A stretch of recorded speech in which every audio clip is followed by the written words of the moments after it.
Bonjour tout le monde. Donc, cette semaine, on va terminer la matière sur les interstitiels, ou plutôt donc la matière fondamentale sur les interstitiels. Et c'est aussi la matière, ça complète la matière pour l'examen d'intra. Et donc, je pense que le cours aujourd'hui va être relativement plus court parce que jusqu'à présent, on a eu beaucoup de cours là, de semaines assez lourdes là, avec beaucoup de matériel quand même. Donc, je pense que cette semaine, ça devrait être un peu plus court, là, puis ça va donc boucler là, tout le matériel que vous avez besoin là, pour donc l'intra. Donc aujourd'hui, ce qu'on va faire, c'est parler de Publish Subscribe. Évidemment, c'est aussi là, le sujet principal, le thème principal du premier laboratoire. Donc, je vous encourage aussi là, à regarder ces vidéos d'avance si vous avez besoin là, de plus d'informations pour compléter votre laboratoire. Ok, donc cette semaine, on va parler de Publish Subscribe. Donc, on va décrire qu'est-ce que ça fait, c'est quoi la différence avec les autres types de messagerie ou d'interlogiciels. Et on va expliquer son fonctionnement. Euh, Plus précisément, on va parler de filtrage d'informations. C'est une des caractéristiques importantes du PubSub.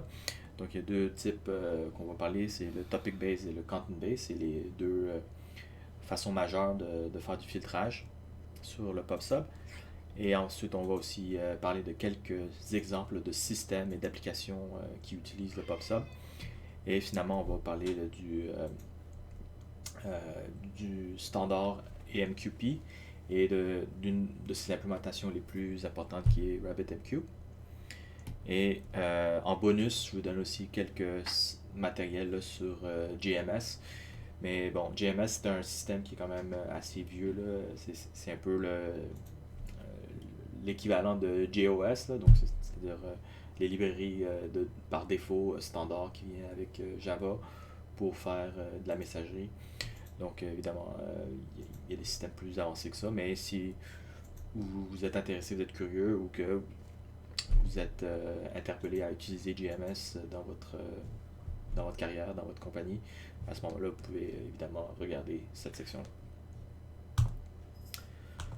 Ok, donc Publish Subscribe. Donc l'idée dans le Publish Subscribe, c'est ça continue là, le concept là, dans la file d'attente d'avoir une composante là, qui est dédiée, spécialisée dans notre système distribué pour faire la messagerie, la communication. Donc ici, et ce qu'on avait parlé la semaine passée, c'est que euh, cette composante, ça s'appelle donc un broker qui contient un gestionnaire de file d'attente. Donc le même concept de broker va être utilisé ici pour le PubSub. Et l'idée, c'est que dans un PubSub broker, on a toutes les composantes nécessaires pour faire donc le filtrage d'informations, le registre de tous les abonnés, ok, donc, et connaître les abonnements de ces abonnés-là. Faire le filtrage, donc c'est-à-dire correspondance entre les publications et les abonnements. Euh, le routage, c'est-à-dire comment on va acheminer les publications aux abonnés qui correspondent, donc qu'ils ont un, qui passent la correspondance, le filtrage avec une publication. Et évidemment, le broker doit aussi faire toutes les autres tâches qu'un broker fait en tant qu'interstitiel, c'est-à-dire transformation de format, etc. Bon. Euh, Dans ce cours-ci, on va plutôt se limiter à un broker centralisé.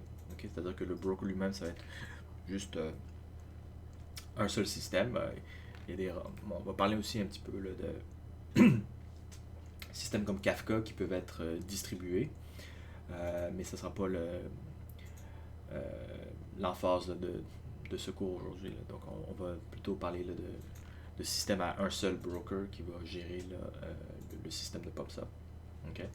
Mais vous pouvez imaginer que si le broker lui-même devient donc un goulot d'étranglement, donc un embouteillage, euh, à ce moment-là, ce qu'on peut faire, c'est distribuer le service de broker lui-même, le service de Publish Subscribe lui-même pour avoir un réseau de brokers pour équilibrer la charge. Et à ce moment-là, ça nécessite un protocole plus avancé là, de routage pour pouvoir déterminer comment est-ce que les brokers vont acheminer une publication donc d'une source à à une ou plusieurs destinations, là, dépendamment des abonnements, à travers ce réseau de brokers. OK? Ça, c'est un concept un peu plus avancé qu'on ne va pas aborder en détail là, ici dans ce cours-ci. OK. Donc, comme j'expliquais, le broker va utiliser les abonnements pour faire du filtrage d'informations. Donc, on va expliquer comment les abonnements sont exprimés et à ce moment-là, comment le broker va être capable de déterminer là, si une publication correspond à un ou plusieurs abonnements. Et l'autre aspect important, c'est le concept là, de one-to-many par publication. Donc, il peut y avoir plusieurs publieurs, donc producteurs d'informations, comme c'est la terminologie des files d'attente. Et là, les producteurs d'informations vont publier chacun une ou plusieurs publications, donc en continu. Et pour chaque publication, on va dire qu'il y a une interaction one-to-many, c'est-à-dire que la publication peut potentiellement être consommée par plusieurs abonnés. Okay? Donc à ce moment-là, c'est le rôle du broker de déterminer qui sont les abonnés qui vont être intéressés au contenu de chaque publication. Donc ça, c'est la différence là, qui est cruciale avec les files d'attente. Dans les files d'attente, on peut considérer qu'une publication qui rentre dans une file d'attente peut être consommée par plusieurs consommateurs. Okay? Donc il y a effectivement là, ce concept-là que une file d'attente peut être connectée à plusieurs consommateurs et donc ça veut dire qu'un élément de la file d'attente pourrait potentiellement intéresser plusieurs de ces consommateurs-là, mais en fin de compte, l'élément va être consommé, va être retiré et envoyé à seulement un de ces consommateurs. Et ça ne sera pas envoyé à tous les consommateurs. Donc ici, quand on dit one-to-many par publication, c'est que vraiment la même publication pourrait être envoyée, c'est-à-dire que plusieurs copies de la même publication vont être créées et envoyées distribuées à plusieurs machines en même temps. Donc ça ce modèle-là pourrait, par exemple, convient bien à des types d'applications comme par exemple des systèmes là, de partage de nouvelles, partage d'informations, donc un système de newsfeed qu'on appelle, là, donc où il y a des nouvelles qui sont envoyées au système et là, un nouvel article peut être partagé et lu par plusieurs consommateurs. Okay? Ça ne correspond pas à une file d'attente. On ne veut pas qu'un article soit seulement lu par un des abonnés, on veut que ce soit vraiment lu par tous les abonnés. Donc là, à ce moment-là, on a besoin de PubSub pour faire ça. Et dernièrement, le PubSub, c'est un système qui est très dynamique. Donc, l'emphase dans le PubSub, c'est la scalabilité et la dynamique. Donc, être capable de supporter un grand nombre d'abonnés en même temps, connectés simultanément, et évidemment un haut volume de publications envoyées dans le système. Et l'autre aspect, c'est donc l'aspect dynamique, c'est-à-dire que les abonnés doivent être capables de modifier, changer leurs abonnements en temps réel. Donc à tout moment, ils doivent être capables de se désabonner à un ancien contenu, se réabonner à un nouveau contenu ou modifier son abonnement existant ou ajouter des nouveaux abonnements. Donc ici, un survol là, très simple, là, une animation de comment le système fonctionne. Donc l'élément principal, c'est le broker qui est au milieu, qui est l'interstitiel qui va gérer l'information. Un publisher se connecte au broker. Pour l'instant, on ne fait rien. Subscriber se connecte et là, enregistre un abonnement. Par exemple, je m'intéresse au stock de IBM et envoie ça au broker. Et il pourrait avoir un autre subscriber, un autre abonné qui se connecte et s'intéresse par exemple à tous les stocks, là, le marché d'échange en général. Donc à ce moment-là, ça c'est envoyé aussi au broker. Donc le broker a un registre, contient 2 abonnés et contient l'abonnement de chaque abonné. Et donc là, le publisher décide d'envoyer une publication n'importe quand. Et à ce moment-là, la publication contient donc un sujet. Donc ici, ce qu'on parle, c'est le modèle topic-based, c'est le modèle le plus simple de PubSub. Donc, chaque publication va contenir un certain sujet. Donc, ici, par exemple, le stock de IBM. Et là, le contenu de ma publication, c'est que le prix est 40$. D'accord? Donc, le contenu ici, c'est une composante qui est inactive. C'est ce qu'on appelle un payload. C'est-à-dire que le but du message, c'est de transporter ce contenu-là. Okay, mais l'information dans le contenu ne va pas être utilisée, va pas être en quelque sorte utilisée pour faire pour faire de la correspondance ou du filtrage, quoi que ce soit. C'est seulement juste les métadonnées ici, donc le sujet qui est stock IBM. Par contre, ça c'est pour le modèle de base que je parle, de topic base.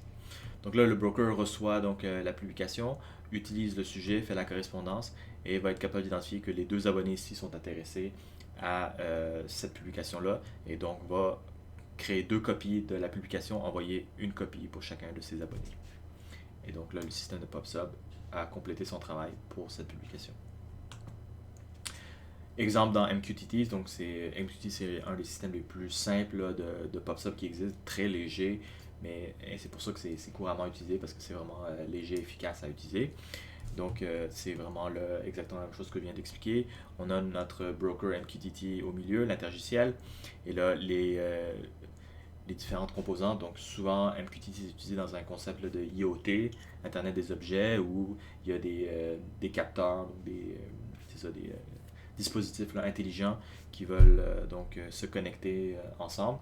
Donc par exemple mon capteur mon thermomètre, ou ça peut être là, mon thermostat, ou peu importe qu'est-ce qu'on utilise. Et là, ils vont se connecter au broker MQTT. Okay? Donc, dans ce cas-ci, on pourrait imaginer peut-être là, que mes différents dispositifs ici sont intéressés à de l'information d'un capteur spécifique, par exemple, comme j'ai dit, la température, l'humidité ou des choses comme ça. Donc, mon capteur ici va être connecté au broker et va commencer à publier des informations sur un sujet spécifique, par exemple température ou météo ou quoi que ce soit. Et là, les dispositifs ici qui sont intéressés à ce sujet-là, donc vont s'abonner directement au sujet Y ici, qui est le même que le sujet qui est publié.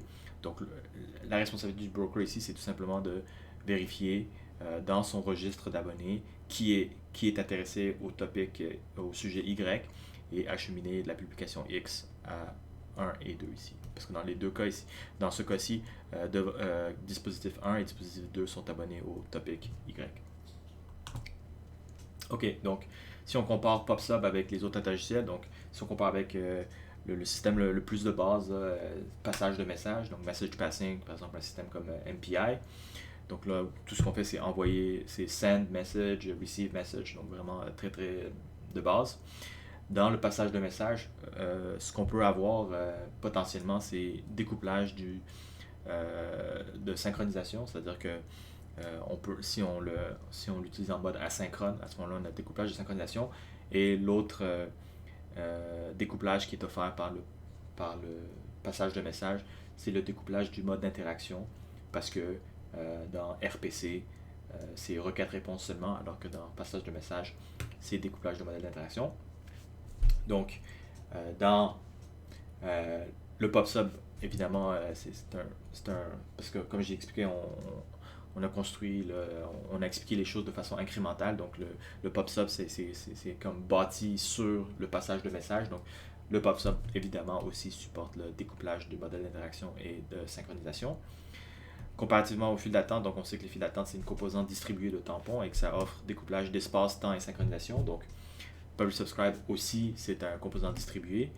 Ça va aussi contenir un tampon, okay, pas nécessairement le même genre de tampon, mais au moins, par exemple, il va contenir un registre d'abonnement et offre aussi découplage d'espace, temps et synchronisation, parce que le système de PubSub est une couche distribuée, donc une couche sur une machine indépendante qui roule dans notre système et qui est capable de supporter le découplage d'espace et de temps.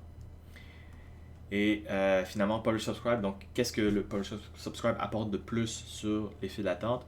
C'est le découplage sémantique. D'accord? Pourquoi est-ce qu'on dit que ça offre le découplage sémantique par rapport aux files d'attente? Parce que dans les files d'attente, il faut créer plusieurs files d'attente. Et là, essentiellement, les clients doivent connaître là, quel est le rôle de chaque file d'attente. Okay? Chaque file d'attente n'a pas nécessairement là, n'est pas nécessairement directement attaché là, à une logique d'application. C'est vraiment aux développeurs de déterminer là, comment est-ce qu'on va utiliser chaque file d'attente. Alors que dans le Publish Subscribe, avec les abonnements, surtout les abonnements orientés contenu, content-based qu'on va parler, là les abonnés et les publieurs d'informations vont directement exprimer c'est quoi leurs besoins. Par exemple, je suis intéressé à la météo, je suis intéressé à la température, etc. Donc je peux directement exprimer ce que je veux. Et on va voir qu'orienté contenu, on peut aller encore plus loin que ça. Je peux dire je suis intéressé au stock de IBM seulement quand le prix est plus gros que 40$. OK? Donc je peux exprimer en plus des filtres additionnels. Donc là, ça offre vraiment un découplage sémantique, c'est-à-dire que j'ai même plus vraiment besoin de comprendre la structure interne. J'ai pas besoin de comprendre il y a combien de files d'attente exactement qui sont gérées, tout ça. J'ai juste besoin de savoir comment exprimer mes intérêts.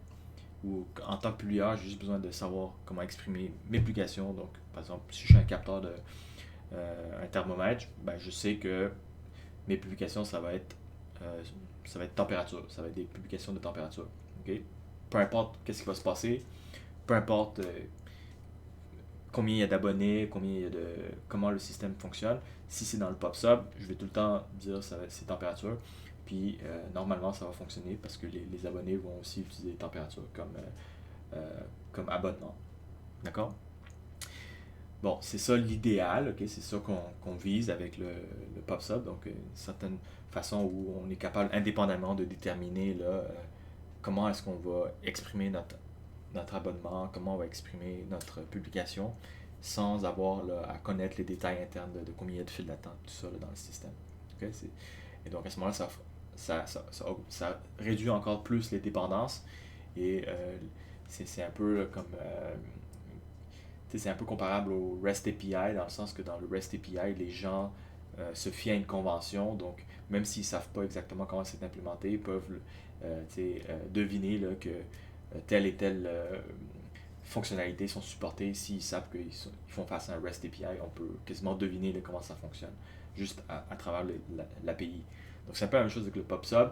C'est tellement haut niveau là, comme fonctionnalité d'abonnement puis de publication qu'on peut quasiment deviner là, comment ça fonctionne, puis on est capable de trouver l'information qu'on désire. Alors qu'avec les files d'attente, c'est un peu plus bas niveau. Il faut savoir là, quel fil d'attente exactement se connecter.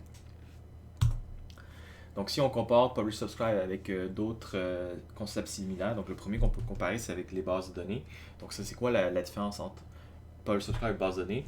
Dans les deux cas, il y a de l'information qui est enregistrée, donc on store de l'information. Dans les bases de données, c'est évidemment les données elles-mêmes. Okay? Si c'est relationnel, c'est dans des tableaux. Si c'est un key value store, c'est des paires de clés valeurs. Dans le PubSub, ce qu'on enregistre, c'est des abonnements. D'accord? Et dans les bases de données, les requêtes qui rentrent dans la base de données, c'est des requêtes qui vont être analysées sur l'information passée, sur l'information qui est dans qui est déjà enregistrée pour envoyer des résultats, ce qu'on appelle des tuples. Dans le Publish Subscribe, ce qu'on envoie, c'est des publications. Donc ça, c'est les données. Donc c'est ça, on voit ici la relation. Les publications, c'est de l'information qui est envoyée au fur et à mesure, alors que dans les bases de données, l'information réside ici, dans une base de données qui est déjà passée, avec l'information passée. Donc c'est information nouvelle, information passée, et donc au fur et à mesure que les informations rentrent, sont comparées avec des abonnements qui sont déjà enregistrés dans le système, et ça nous permet de déterminer quels abonnements correspondent aux publications, et c'est ces abonnements-là qui reçoivent les publications. Okay? Donc c'est un peu ça l'idée. Ici, la différence, c'est ici, on a des flux de nouvelles informations et on essaie d'envoyer ces informations-là à des abonnés qui existent déjà. Alors qu'ici, on ne connaît pas c'est quoi les requêtes, on ne connaît pas exactement c'est quoi les champs d'intérêt, les intérêts des utilisateurs. Donc, on reçoit au fur et à mesure des requêtes et pour chaque requête, on va se servir sur des résultats d'informations passées. D'accord? Donc, la différence, c'est base de données, c'est pour lire le passé, Publish Subscribe, c'est pour lire l'information future. On peut aussi comparer le PubSub avec un patron de conception qui s'appelle Observer. Okay? Donc, dans un patron Observer, ce qu'on dit, c'est que il faut donc définir une interface qui s'appelle Observer ici, qui est la méthode update. Et ensuite, on va implémenter donc, nos vraies classes, là, notre vrai Concrete Observer ici, qui va implémenter la méthode update. OK? Et là, dans on a aussi notre interface sujet qui va être concrètement implémentée. Donc ça c'est sujet ici, c'est pas une interface, pardon, c'est une classe abstraite, ok? Parce qu'on va implémenter ici une méthode spéciale de Notify. Dans la méthode spéciale de Notify, ce qu'on est capable de faire, c'est donc appeler la fonction update là, pour tous les observateurs qui sont enregistrés par la méthode attache. Okay, donc, attache observer, c'est comme méthode d'abonnement, okay, pour ce sujet-là. Puis détache, c'est des abonnements. Donc, qu'est-ce qui va se passer? C'est que quand notre sujet concret ici, notre implémentation concrète ici, change l'état, fait un changement d'état, ben, il faut avertir tous les observateurs qui sont attachés au sujet. Donc, chaque fois que je fais un changement d'état, automatiquement, ça va appeler la fonction notify, puis ça va donc avertir tous les observateurs qui sont sur ce sujet-là qu'il y a eu un changement sur l'objet. Okay? Donc ça, ce concept ici là, d'avertir les gens, d'avertir tous les observateurs qui sont attachés, c'est très similaire au PubSub. Donc dans le PubSub, les attachements, c'est des abonnements sur des sujets. Les sujets, c'est pas des objets, c'est dépendamment là, du type, là, mais ça peut être exprimé en string, par exemple. Et là, ça, c'est l'idée, c'est que quand je fais une modification, c'est comme si je génère une publication et la publication va donc être acheminée à tous les observateurs. Okay? Donc c'est ça. Donc c'est très similaire, sauf qu'évidemment, le patron observer, c'est juste un patron de conception là, donc c'est utilisable même pour des applications là, centralisées là, sur une seule machine. Alors que nous, dans le PubSub, on parle d'un patron de communication qui est distribué. Un autre patron qui est utilisé beaucoup, c'est Event Sourcing. Donc l'idée dans Event Sourcing, c'est que, imaginons là, qu'on a une application avec une interface et qu'on peut faire des commandes, là, par exemple comme Photoshop, là, donc copier, coller, je modifie, je dessine tel trait, des choses comme ça. Donc chaque commande peut être encapsulée dans un objet. Okay, donc on peut considérer chaque commande comme étant un objet. Et là, les commandes donc, vont rentrer au fur et à mesure. Et ce qui va se passer, c'est que comment est-ce qu'on va donc appliquer les commandes, comment on va traiter les commandes. Donc ça devient comme un peu un système événementiel. Donc notre interface génère des commandes qui sont encapsulées dans un objet. Et là, chaque objet est envoyé à notre traiteur, notre processeur d'événements. Et le processeur d'événements va réagir pour chaque commande. Et donc là, on a beaucoup de flexibilité sur quel est le type de traitement qu'on va faire, quel est le type d'exécution qui va être enclenché par chaque événement, par chaque commande. Donc la façon qu'on peut faire, c'est dire on a un registre, et là, chaque composante va s'abonner au registre pour tel et tel type d'événement.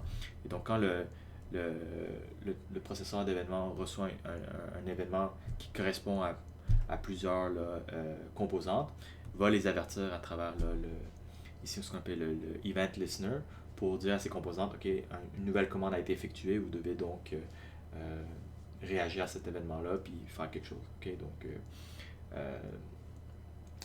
dépendamment de l'application, une commande peut être très complexe puis impliquer plusieurs composantes. Et donc ça, c'est une façon un peu là, d'avertir tous ces composantes-là de se mettre à jour, là, de réagir à cette commande-là. OK? Donc c'est ça l'idée. Une autre chose qui est spéciale aussi avec les commandes, c'est faire ce qu'on appelle un update du modèle. Donc ça, c'est le modèle, ça fait partie là, du concept là, de MVC, okay? Donc Model View Controller. Okay? Donc l'idée, c'est que notre événement va aussi mettre à jour un modèle, puis le modèle, c'est ça qu'on peut utiliser aussi là, pour pour quand le modèle change, il faut rafraîchir l'interface, la vue pour visualiser ce modèle-là. OK? Donc, ces composantes-là ici, le Event Processor, le registre et le Event Listener, ça, c'est des choses qui peuvent être implémentées en du PubSub. OK? Donc, dans le PubSub, on peut imaginer que nos différents systèmes font des abonnements. Chaque abonnement, c'est un registre. Le processeur d'événements, c'est le broker. Et le Event Listener, c'est le concept là, ici là, de faire un filtrage là, d'informations. Et, pardon, le Event Listener, c'est comme un abonné. Okay? Donc l'abonné ici fait un abonnement qui est dans le registre. Et le Event Processor, c'est le broker qui va déterminer quel Event Listener doit réagir à l'événement. Ok, donc c'est tout pour cette vidéo. Dans la prochaine vidéo, on va parler plus en détail de filtrage d'informations.